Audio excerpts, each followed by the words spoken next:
क्या आपने कभी सोचा है कि एक आम दोपहर अचानक हमेशा के लिए काली कैसे हो सकती है?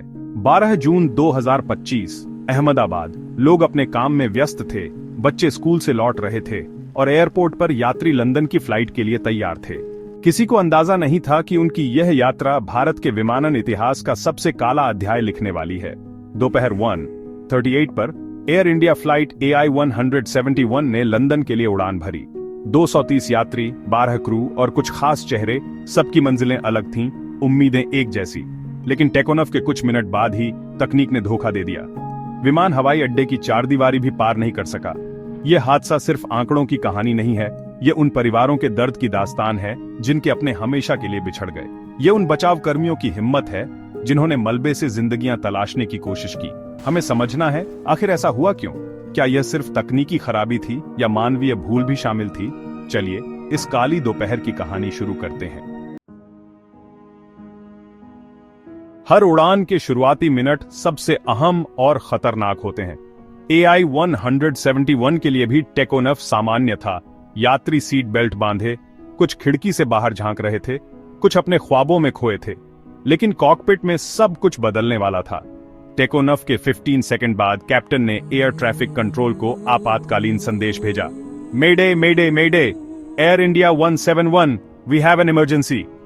ये शब्द किसी भी पायलट के लिए सबसे डरावने होते हैं। ATC टावर में हड़कंप मच गया। विमान ने अभी ऊंचाई भी नहीं पकड़ी थी। पायलट ने बताया कि विमान की ऊंचाई घट रही है और नियंत्रण खो रहे हैं। शुरुआती जांच में फ्लैप सिस्टम और लैंडिंग गियर में गड़बड़ी के संकेत मिले। कॉकपिट वॉइस रिकॉर्डर में पायलटों की घबराहट साफ सुनाई देती है। इंजन स्टॉल का जिक्र, मतलब विमान को ऊपर उठाने वाली ताकत खत्म हो रही थी। विमान बाईं ओर खतरनाक तरीके से झुक गया और तेजी से नीचे गिरने लगा। 3 मिनट के भीतर ड्रीमलाइनर एक बेकाबू ताबूत बन चुका था। यात्रियों को शायद बस एक झटका महसूस हुआ हो या विमान के झुकने का एहसास, लेकिन जब तक वे कुछ समझ पाते बहुत देर हो चुकी थी। पायलटों ने आखिरी पल तक विमान को किसी खाली जगह पर ले जाने की कोशिश की, लेकिन वक्त नहीं था। सामने थी मेघानी नगर की घनी आबादी। वो 3 मिनट 242 लोगों के लिए जिंदगी के आखिरी 3 मिनट साबित हुए। क्या आपने कभी सोचा है कि आपके घर की छत पर अचानक एक हवाई जहाज गिर जाए? मेघानी नगर के लोगों ने यह खौफनाक हकीकत देखी। दोपहर 1:41, एक तेज आवाज, फिर जोरदार धमाका। एयर इंडिया का dream liner BJ medical college के बॉयज हॉस्टल से टकराया और आग के गोले में बदल गया। हॉस्टल की इमारत में विमान का अगला हिस्सा धंस गया। चारों तरफ आग और काले धुएं का गुब्बार। कई जूनियर डॉक्टर और छात्र अंदर फंसे थे। धमाके से इमारत का हिस्सा ढह गया। गलियारों में सूटकेस, कपड़े और अधूरा खाना बिखरा था। कुछ ही पल पहले तक सब सामान्य था।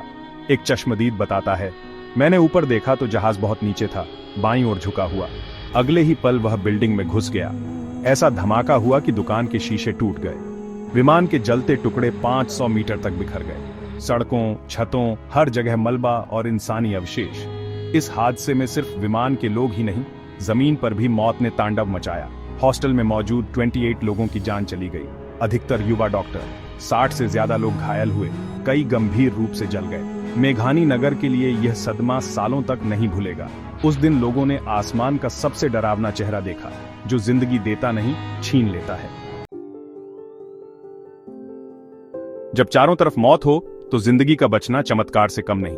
242 में से सिर्फ एक शख्स, विश्वास कुमार रमेश, जिंदा बचा।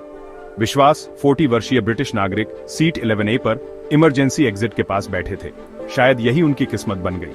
अस्पताल में होश आने के बाद उन्होंने बताया, टेकोनॉफ के बाद सब सामान्य था। अचानक झटका लगा, विमान झुक गया, चीखें गूंजने लगी, फिर धमाका और अंधेरा। होश आया तो खुद को विमान के टूटे हिस्से में फंसा पाया। चारों तरफ आग और धुआं। एक जगह से रोशनी दिखी, टूटा हुआ हिस्सा। उन्होंने हिम्मत जुटाई, सीट बेल्ट खोली और आग के बीच से नीचे कूद गए। गंभीर चोटें आईं, लेकिन वह जिंदा थे। बचाव दल ने उन्हें मलबे से दूर घायल अवस्था में पाया। विश्वास 241 मौतों के बीच जिंदगी की इकलौती किरण थे। उनकी कहानी बताती है, सबसे मुश्किल हालात में भी हिम्मत मत हारो, लेकिन उनके जहन के घाव शायद कभी नहीं भरेंगे। जब विमान घनी आबादी में गिरता है, चुनौती सिर्फ आग बुझाने की नहीं, मलबे में जिंदगियां तलाशने की भी होती है। धमाके की खबर मिलते ही पुलिस, फायर ब्रिगेड और एम्बुलेंस टीमें मौके पर पहुंची। सामने का मंजर जलता मलबा, ढही इमारत और चारों तरफ इंसानी अंग। पहली प्राथमिकता थी आग पर काबू पाना। दमकल कर्मी जान की परवाह किए बिना लपटों में घुस गए। एनडीआरएफ की टीमों ने मलबे में दबे लोगों को निकालना शुरू किया। काम बेहद मुश्किल और खतरनाक था। मलबा गर्म, इमारत कभी भी गिर सकती थी। स्थानीय लोग भी मदद कर रहे थे, घायलों को पानी पिलाना, एम्बुलेंस तक पहुंचाना। पुलिस ने अस्पताल तक ग्रीन कॉरिडोर बनाया, एम्बुलेंस बिना रुके पहुंच सके। अस्पताल का इमरजेंसी वार्ड घायलों से भर गया। हर कोई अपनी पूरी ताकत से जिंदगियां बचाने में जुटा था, लेकिन मौत का आंकड़ा बढ़ता जा रहा था। शवों की पहचान मुश्किल थी। डीएनए सेंटर बनाया गया। यह सिर्फ रेस्क्यू नहीं, धुएं, मलबे और आंसुओं के बीच उम्मीद की तलाश थी। इतने बड़े हादसे के बाद सरकार और प्रशासन तुरंत हरकत में आया। मुख्यमंत्री, गृहमंत्री और खुद प्रधानमंत्री मोदी घटनास्थल और अस्पताल पहुंचे। उन्होंने घटना को हृदय विदारक बताया और हर संभव मदद का आश्वासन दिया। सरकार ने उच्च स्तरीय जांच के आदेश दिए। एयर इंडिया ने मृतकों के परिवारों को 1-1 करोड़ रुपए और घायलों के इलाज का खर्च उठाने का ऐलान किया। प्रधानमंत्री और मुख्यमंत्री राहत कोष से भी मुआवजा घोषित हुआ। रकम किसी की जिंदगी की कीमत नहीं, लेकिन तत्काल राहत का प्रयास थी। हादसे ने भारत ही नहीं, पूरी दुनिया को झकझोर दिया। अमेरिका, ब्रिटेन समेत कई देशों ने दुख जताया और मदद की पेशकश की। चूंकि विमान बोइंग का था और ब्रिटिश नागरिक भी सवार थे, अमेरिकी एजेंसियां भी जांच में शामिल हो गईं। यह एक वैश्विक त्रासदी थी जिसने विमानन विशेषज्ञों का ध्यान खींचा। लेकिन असली चुनौती थी सच सामने लाना और भविष्य में ऐसे हादसों को रोकना। अब सबकी नजरें जांच एजेंसियों पर थीं। किसी भी विमान हादसे की सच्चाई उसके ब्लैक बॉक्स में छिपी होती है। फ्लाइट डेटा रिकॉर्डर और कॉकपिट वॉइस रिकॉर्डर। AI-171 के मलबे से दोनों ब्लैक बॉक्स सुरक्षित मिले। डीजीसीए और एयरक्राफ्ट एक्सीडेंट इन्वेस्टिगेशन ब्यूरो ने जांच शुरू की। शुरुआती जांच में सामने आया, टेकोनॉफ के तुरंत बाद फ्लैप सिस्टम में गड़बड़ी हुई थी। फ्लैप्स ठीक से काम न करें तो विमान के लिए उड़ान भरना मुश्किल हो जाता है। लैंडिंग गियर के सिग्नल में भी एरर मिला। समस्या एक नहीं, कई थी। सिस्टम लगातार चेतावनी दे रहा था। कॉकपिट रिकॉर्डिंग में पायलटों की घबराहट, मेडे कॉल और पेशेवर जद्दोजहद साफ सुनाई देती है। इंजन स्टॉल का जिक्र, विमान हवा में अपनी पकड़ खो रहा था। सब कुछ इतनी तेजी से हुआ कि पायलटों के पास वक्त नहीं था। अब जांच का फोकस, क्या यह तकनीकी खराबी डिजाइन की थी, रखरखाव में लापरवाही या कोई बाहरी कारण? बोइंग और जीई एरोस्पेस के विशेषज्ञ भी जांच में जुटे हैं। ब्लैक बॉक्स ने राज खोले, लेकिन कई सवाल बाकी हैं। बोइंग 787 ड्रीमलाइनर को विमानन की क्रांति माना जाता है। हल्का, मजबूत, ईंधन कुशल और बेहतरीन सेफ्टी रिकॉर्ड। 12 जून 2025 से पहले इस मॉडल का कोई घातक हादसा नहीं हुआ था। कुछ बैटरी की घटनाएं थीं, लेकिन उन्हें सुधार लिया गया। अहमदाबाद हादसा ड्रीमलाइनर का पहला बड़ा हादसा है। इसने इसकी विश्वसनीयता पर सवाल खड़े कर दिए। लोग पूछ रहे हैं, अगर सबसे सुरक्षित विमान भी धोखा दे सकता है तो किस पर भरोसा करें? क्या तकनीक 100% सुरक्षा दे सकती है? हादसे ने भारत के विमानन इतिहास का सबसे भयानक रिकॉर्ड बना दिया। 269 मौतें, जिसमें विमान और जमीन के लोग शामिल। अब जांच एजेंसियां पता लगा रही हैं, क्या यह सिर्फ एक विमान की समस्या थी या पूरे ड्रीमलाइनर बेड़े में कोई डिजाइन खामी है? अगर डिजाइन दोष निकला तो दुनिया भर के ड्रीमलाइनर ग्राउंड हो सकते हैं। विमानन उद्योग को अरबों डॉलर का नुकसान, लेकिन इंसानी जान की कीमत के आगे यह नुकसान कुछ भी नहीं। हादसे ने दिखा दिया, तकनीक कभी पूरी तरह अचूक नहीं हो सकती। हर बड़ा हादसा गहरे सबक छोड़ता है। अहमदाबाद विमान हादसा हमें सोचने पर मजबूर करता है। सुरक्षा सिर्फ पायलट या मशीन पर नहीं छोड़ी जा सकती। सबसे बड़ा सबक विमानों के रखरखाव और नियमित जांच को और गंभीरता से लेना होगा। तकनीक पर निर्भरता अच्छी है, लेकिन निगरानी भी जरूरी है। दूसरा सबक, पायलटों की ट्रेनिंग। क्या वे ऐसी जटिल खराबियों के लिए तैयार हैं? हमें सुनिश्चित करना होगा कि पायलट हर आपात स्थिति के लिए सक्षम हो। तीसरा सबक, शहरी नियोजन। हवाई अड्डों के आसपास घनी आबादी हमेशा खतरा है। सरकारों को निर्माण नियम सख्त करने होंगे। विकास और सुरक्षा के बीच संतुलन जरूरी है ताकि हमारे शहर सुरक्षित रहे। यह हादसा याद दिलाता है, जिंदगी अनमोल और अनिश्चित है। किसी ने नहीं सोचा था कि यह उनकी आखिरी यात्रा होगी। हमें मारे गए लोगों को श्रद्धांजलि देनी चाहिए, लेकिन असली श्रद्धांजलि यही होगी कि हम सबक सीखें। हमारी जिम्मेदारी है हर उड़ान को सुरक्षित मंजिल तक पहुंचाना। यही भविष्य की सबसे बड़ी सीख है। क्रैश साइट पर जैसे ही धूल बैठी, केओस अर्जेंसी में बदल गया। एयर इंडिया ड्रीमलाइनर के ट्रैजिक फॉल के कुछ ही मिनटों में इमरजेंसी सायरन से सन्नाटा टूट गया। फायर फाइटर्स, पैरामेडिक्स और लोकल पुलिस मौके पर पहुंच गए, ट्विस्टेड मेटल, आग और थिक सफोकेटिंग स्मोक से जूझते हुए। रेस्क्यू टीम्स ने ह्यूमन चेन्स बनाई, रैकेज में सर्वाइवर्स को ढूंढने के लिए। हवा में जलते हुए फ्यूल और जली हुई जमीन की गंध भरी हुई थी। हर सेकंड कीमती था। कुछ पैसेंजर्स डेज्ड और घायल मलबे से निकाले गए। बड़े नुकसान के बीच हर बची हुई जान एक छोटी जीत थी। अहमदाबाद के हॉस्पिटल्स हाई अलर्ट पर थे। एम्बुलेंसेस घायलों को ले जा रही थीं, जबकि डॉक्टर्स मैस कैजुअल्टीज के लिए तैयारी कर रहे थे। वॉलंटियर्स पानी, कंबल और सांत्वना के शब्द लेकर पहुंचे। क्रैश साइट पर अथक काम जारी था। फायर फाइटर्स आग बुझा रहे थे।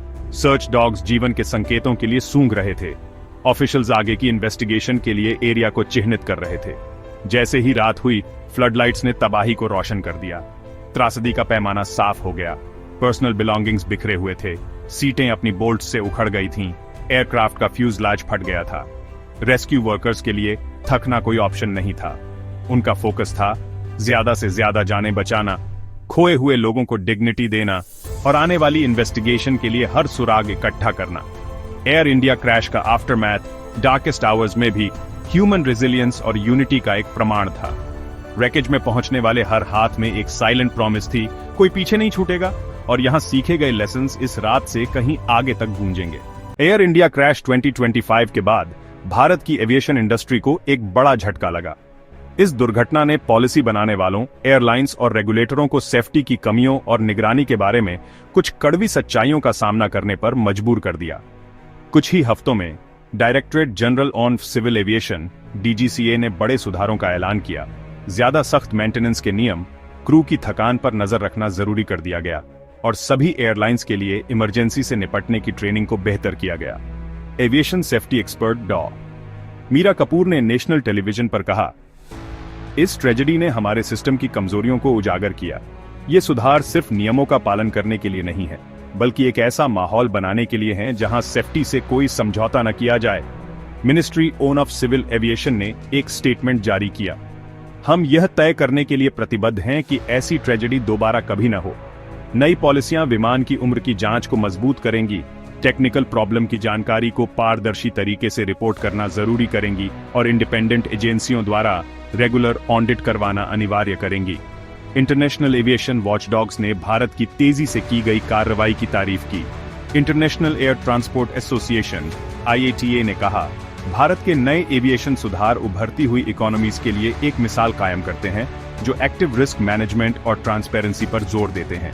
जबकि परिवार शोक मना रहे थे और देश इस सदमे से उभर रहा था, ये पॉलिसी में किए गए बदलाव उम्मीद की किरण बन गए। यह भरोसा दिलाया गया कि इस दुर्घटना से मिले हर सबक को भारत के आसमान के भविष्य में शामिल किया जाएगा। यह कमिटमेंट साफ था, खोई हुई जानों का सम्मान करने के लिए आसमान को सभी के लिए ज्यादा सेफ बनाना। एयर इंडिया क्रैश 2025 के बाद इस दुखद घटना को सिर्फ आंकड़ों में नहीं मापा गया था, यह उन लोगों के चेहरों और दिलों पर लिखा गया था जो बच गए थे और जो पीछे रह गए थे। बचे हुए लोगों में आशा मेहरा, एक युवा सॉफ्टवेयर इंजीनियर, उस पल को याद करती हैं जब उन्हें मलबे से निकाला गया था। मुझे याद है कि मैं सोच रही थी, अगर मैं बच गई तो मैं हर दिन उन लोगों के लिए जीऊंगी जो नहीं बच सके। तब से उनकी यात्रा शारीरिक उपचार और भावनात्मक पुनर्खोज दोनों की रही है, जिसे अजनबियों के एक नेटवर्क ने समर्थन दिया जो परिवार बन गए। जिन परिवारों ने अपने प्रियजनों को खो दिया था, उनके लिए दर्द बहुत ज्यादा था। फिर भी दुख के बीच समुदायों ने एकजुटता दिखाई। पड़ोसियों ने जागरण का आयोजन किया, स्वयंसेवकों ने भोजन पकाया और रातों रात सहायता समूह बन गए। राजीव और सुनीता शर्मा, जिन्होंने अपने इकलौते बेटे को खो दिया था, ने अन्य शोक संतप्त माता पिता से जुड़कर सांत्वना पाई। हमें एहसास हुआ कि हम अकेले नहीं थे। अपनी कहानियों को साझा करने से हमें ताकत मिली और साथ मिलकर हमने उनकी यादों का सम्मान करने के तरीके खोजे। परामर्शदाताओं, डॉक्टरों और यहाँ तक कि एयरलाइन कर्मचारियों ने भी अपना हाथ बढ़ाया। केवल चिकित्सा देखभाल ही नहीं, बल्कि सांत्वना भी प्रदान की। सुनना, याद करना और फिर से बनाना, एक समय में एक बातचीत। शहरों भर में अजनबियों ने पत्र लिखे, प्रार्थनाएं भेजीं और मदद की पेशकश की। सामूहिक लचीलापन एक प्रकाश स्तंभ बन गया। एक अनुस्मारक कि सबसे अंधेरे घंटों में भी करुणा आगे का रास्ता रोशन कर सकती है। उत्तरजीविता और एकजुटता की ये कहानियां अब भारत के विमानन इतिहास के ताने बाने में बुनी गई हैं। मानवीय भावना की सहन करने, ठीक होने और आशा करने की क्षमता के शक्तिशाली प्रमाण। दुर्घटना से प्रभावित हर जीवन में एक मौन वादा है, याद रखना, समर्थन करना और फिर से उठना एक साथ।